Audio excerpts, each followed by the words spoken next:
Member for Burnaby North. Thank you, Honourable Speaker. The Government of British Columbia is committed to the introduction of a system of universally accessible, affordable, quality childcare. And it could be the most socially transformational, comprehensive program introduced to our province since Medicare became law in the 1960s. As a member of the Child Care Working Group, I am so proud to be part of this historic initiative. And just as Canadians were facing a health care crisis that was finally addressed in the 1960s, British Columbian families are facing a child care crisis today. Here are just some of the stories that put a human face on the problem. Tiffany and her husband live in a condo in my constituency. She just gave birth to their second child. By her calculation, when she returns to work after maternity leave, she will clear $30 on every paycheck once she's paid for 2 infant and toddler childcare spaces. Brad sent an email to me as his MLA. He describes himself as a well-paid tech professional. His wife is a lawyer. He tells me that they have chosen not to have children. Why? Because they live in Metro Vancouver, they know about the long wait lists for childcare spaces, and they believe the chances of finding quality childcare is slim, and they don't want to take the risk. I also met a woman who lives in Richmond and works in a nail salon on Hastings Street. She and her husband care for their toddler in shifts. He works what amounts to a 12-hour day shift because of her long commute. She takes over for the night shift so he can go to his job. They hardly ever see each other.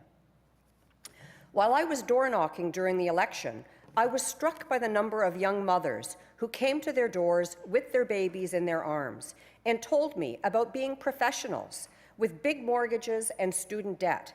They shared the agony of being on wait lists for childcare and not knowing what they were going to do when their maternity leave is up. Some of them were in tears telling me their story. I recall meeting a woman on social assistance who wasn't happy about it, but calculated that if she went out and got a job, she would have even less money to support her children. My point, Madam Speaker, is that it doesn't matter whether you're rich or poor, single or part of a supportive family. Everyone is affected by the lack of quality, affordable childcare. The average cost of childcare in Metro Vancouver is close to $50 a day. Compare that with Quebec, where the average cost is $10 a day. One local family has calculated that by the time their youngest child is in kindergarten, they will have paid $100,000 for childcare. In Metro Vancouver, there are only about 18.5 childcare spaces for every 100 children under the age of 12. That's below the national average. No wonder the waiting lists are so long. I know of one childcare provider in Burnaby that has 142 spaces and a waiting list of 734.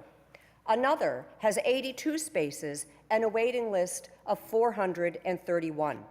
I know of one mother who's been on 14 waiting lists since she was 4 months pregnant, and the providers are telling her that a space isn't likely to come up for another 2 years. Honourable Speaker, let me put it bluntly. The childcare system in this province is fundamentally broken, and tinkering with such a broken system is not good enough. The people of BC want a system of accessible, affordable, quality childcare.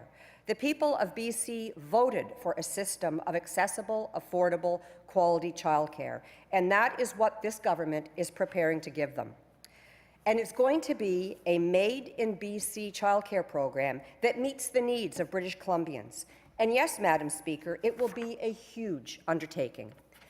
But, Madam Speaker, this government is up to the task, and we should be reassured by the fact that many other jurisdictions have come before us and been successful.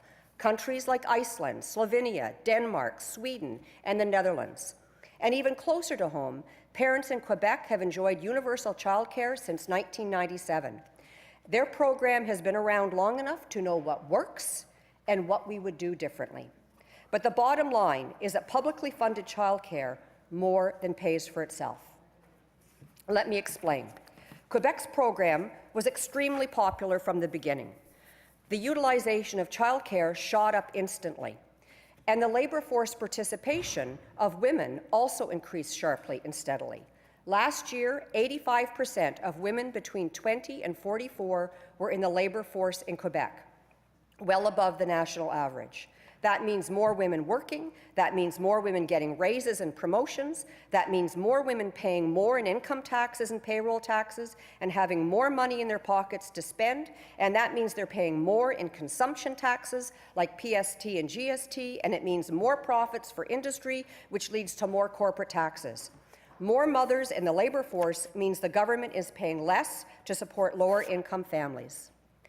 Widely available early childhood education in Quebec has meant fewer children at risk, and that has relieved the pressure on a range of social services.